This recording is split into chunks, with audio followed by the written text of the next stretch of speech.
everybody, it's Eugene, and this is the daily guide for Tuesday, March 23rd. And today's guide is entitled, Mirror, Mirror on the Wall. This quote comes to us from Francis Jonah, who writes, "If in any way you do not like the harvest you are seeing in your life today, there is a simple remedy. Change your seeds." And Dr. Holmes writes in the Science of Mind textbook, "It is the business of the soul to reflect the images that spirit casts into it." That's so profound. It is the business of the soul, the law that only knows how to say yes, to reflect the images that spirit casts into it. First thought, first cause. Right. So here is the daily guide. For years, I have heard and even believed that every experience in person who comes into my life is some reflection of my consciousness. So, as I was preparing a lesson for a class that I was teaching, this topic came up, and it caused me to ask myself this question: is everything that comes into my experience a reflection of my consciousness? Is everything? Is everything that comes into my experience a reflection of my consciousness? So, see, I experienced war that was attributed to Saddam Hussein. Is he a reflection of my consciousness? What about Hitler and all the other folks who have committed atrocities beyond belief?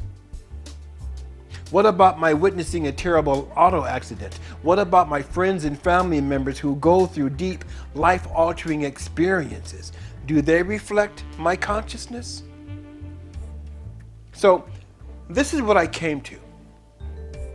Not everyone, not everything is a reflection of my consciousness. Now, can I empathize with the people who are going through what people are going through? Can I identify with the atrocities of the world? Absolutely. Why? Because we are all connected, right? We are unity by nature. And so we get to see, we get to feel, we get to be a part of all that is going on, but that does not necessarily mean that all that's going on is a reflection of our consciousness. You see, what is inside us all is the infinite indwelling spirit, the source of life itself. That's what's inside of us.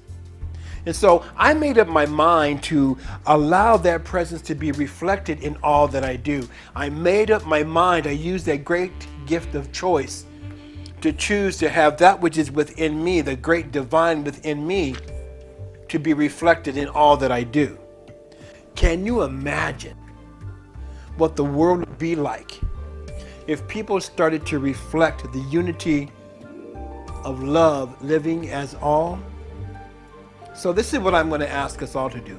Let's reflect that. Be God's mirror, reflecting the beauty, grace, and love that is the essence of our being. Mirror, mirror on the wall.